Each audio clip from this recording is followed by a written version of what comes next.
So we're going to start here. I'm going to just use this. Let's see. We'll try one more time. No, we won't. Let's go with this. So the most important thing to the local jurisdiction, I think, is that there's no direct mandate for a community's general plan to be consistent with the region's plan.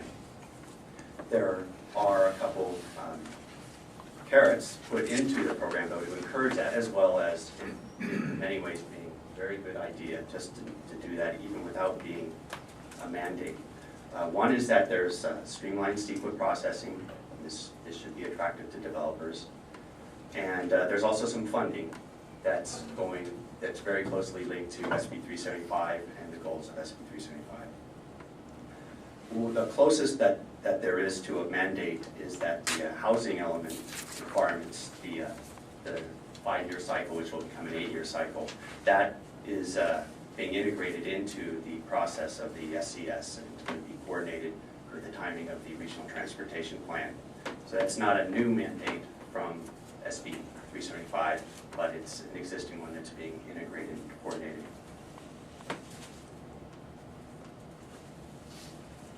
Some of the extra funds that are really targeting what SB 375 is trying to accomplish. ABAG has a focus program. They're giving money to what they call priority development areas and priority conservation areas, self-nominated. All these areas are self-nominated by the jurisdictions. MTC has Transportation for Livable Communities program, and a new entity at the state level, the Strategic Growth Council. They have a set of grant programs, and the biggest of which is the Sustainable Communities Planning Program. They've been working on getting guidelines set up. They're finished with that. An RFP should be coming soon. There are 3 cycles, $20 million each, and it's for communities would get anywhere from $100,000 to $1 million to update a general plan in a SB 375 consistent way, or to do general specific plans, to do a climate action plan.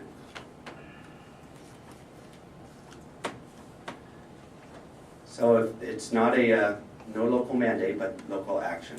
It's the jurisdictions themselves that propose priority development areas to the region and conservation areas. And it's up to the jurisdictions to keep up with what the design of the Sustainable Community Strategy will be and integrate that into their general plans, both ideas of density and design. Also, again, still have to track the housing element requirements. The CEQA streamlining, there are two different sets of streamlining, 2 different qualifying projects. One is residential and mixed-use projects. If they are consistent with the region's Sustainable Community Strategy or the region's alternate planning strategy, then they don't need to discuss growth-inducing impacts or cumulative impacts of cars on global warming, because the SCS should have done that already. So if you're consistent with the regional plan, your CEQA is reduced. A second type of project is the Transit Priority Project. It has a specific definition, and they also get some reduced requirements for CEQA processing. And hold on a sec.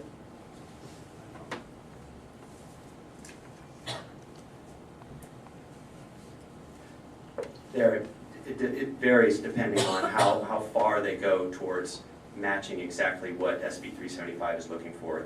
The small ones, smaller than 8 acres, not more than 200 residential units, a couple other criteria, can be completely exempt from CEQA.